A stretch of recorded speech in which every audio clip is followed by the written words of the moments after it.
ನಮಸ್ಕಾರ ಸ್ನೇಹಿತರೆ. ರಾಜ್ಯದಲ್ಲಿ ಏಪ್ರಿಲ್ 9ರಂದು ದಾವಣಗೆರೆ ದಕ್ಷಿಣ ಮತ್ತು ಬಾಗಲಕೋಟೆ ವಿಧಾನಸಭೆ ಕ್ಷೇತ್ರಗಳಿಗೆ ಉಪಚುನಾವಣೆ ನಡೆಯಲಿದೆ. ಈಗಾಗಲೇ ಬಿಜೆಪಿ ತನ್ನ ಅಭ್ಯರ್ಥಿಗಳನ್ನ ಘೋಷಣೆ ಮಾಡಿದೆ. ಹಾಗಾದರೆ ಬಿಜೆಪಿಯಿಂದ ಕಣಕ್ಕೆ ಇಳಿಯುತ್ತಿರುವ ಅಭ್ಯರ್ಥಿಗಳ ಬಗ್ಗೆ ಗೊತ್ತಾ?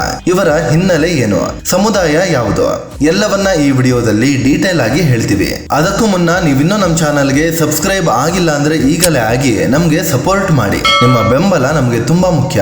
ಬೈ ಎಲೆಕ್ಷನ್ ಕ್ಷೇತ್ರಗಳ ಇತಿಹಾಸ. ದಾವಣಗೆರೆ ದಕ್ಷಿಣ ಕ್ಷೇತ್ರದ ಇತಿಹಾಸ ನೋಡೋದಾದ್ರೆ 2008ಕ್ಕೂ ಮುನ್ನ ಈ ಕ್ಷೇತ್ರ ಇರ್ಲಿಲ್ಲ. ದಾವಣಗೆರೆ ಕ್ಷೇತ್ರ ಇತ್ತು ಅಷ್ಟೇ. ಆಗ ಕಾಂಗ್ರೆಸ್ 7 ಸಲ ವಿನ್ ಆಗಿತ್ತು. ಕಮ್ಯುನಿಸ್ಟ್ ಪಕ್ಷ 3 ಸಲ ವಿನ್ ಆಗಿದ್ರೆ ಸ್ವತಂತ್ರ ಮತ್ತು ಪ್ರಜಾ ಸೋಷಿಯಲಿಸ್ಟ್ ಪಕ್ಷದ ಅಭ್ಯರ್ಥಿ ತಲಾ 1 ಸಲ ವಿನ್ ಆಗಿದ್ರು. 2008ರಲ್ಲಿ ದಾವಣಗೆರೆ ವಿಧಾನಸಭೆ ಕ್ಷೇತ್ರ ಡಿವೈಡ್ ಆಯ್ತು.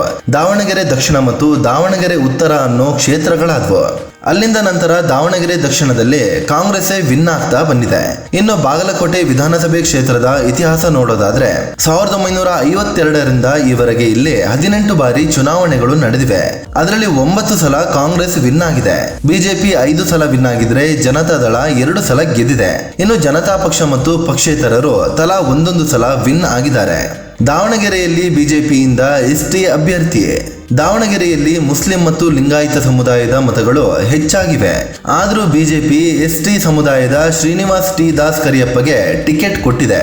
1981ರಲ್ಲಿ ಜನಿಸಿದ ಇವರಿಗೆ 45 ವರ್ಷ ವಯಸ್ಸಾಗಿದೆ. ಇವರು 20 ವರ್ಷಗಳಿಂದ ಬಿಜೆಪಿಯಲ್ಲಿ ಕಾರ್ಯಕರ್ತರಾಗಿ ಕೆಲಸ ಮಾಡಿಕೊಂಡು ಬಂದಿದ್ರು.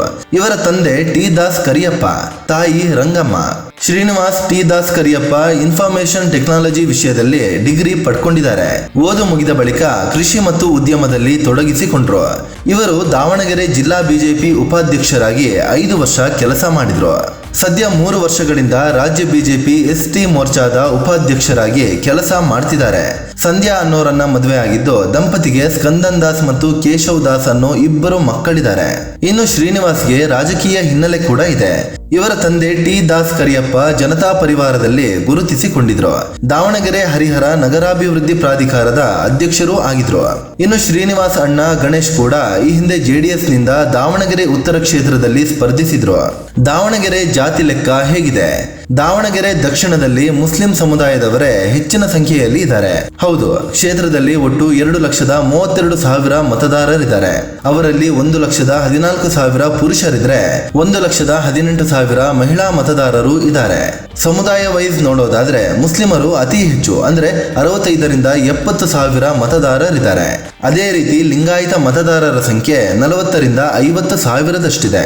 ಇನ್ನು ಕುರುಬರು 15ರಿಂದ 20,000, ಎಸ್ಸಿ 21,000, ಎಸ್ಟಿ 15,000, ಮರಾಠ 16,000, ಒಕ್ಕಲಿಗರು 5,000, ಈಡಿಗರು 2,500 ಮತ್ತು ಉಪ್ಪಾರರು 8,000 ಮತದಾರರಿದ್ದಾರೆ.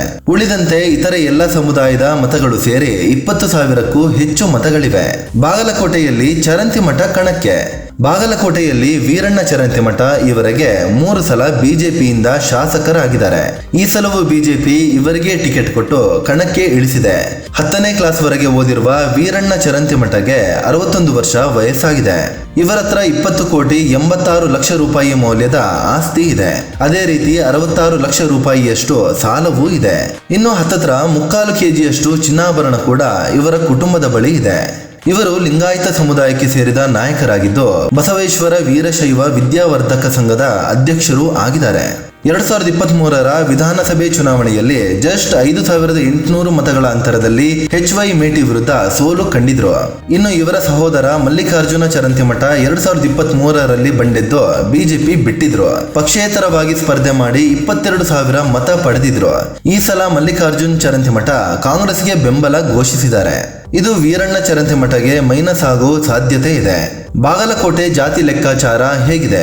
ಬಾಗಲಕೋಟೆ ಕ್ಷೇತ್ರದಲ್ಲಿ 2,59,000 ಮತದಾರರಿದ್ದಾರೆ. ಅವರಲ್ಲಿ ಪುರುಷರು 1,13,000ದಷ್ಟು ಇದ್ರೆ ಮಹಿಳೆಯರು 1,17,000ದಷ್ಟು ಇದ್ದಾರೆ. ಕ್ಷೇತ್ರದಲ್ಲಿ ಲಿಂಗಾಯತ ಮತ್ತು ಮುಸ್ಲಿಂ ಸಮುದಾಯದ ಪ್ರಾಬಲ್ಯ ಇದೆ.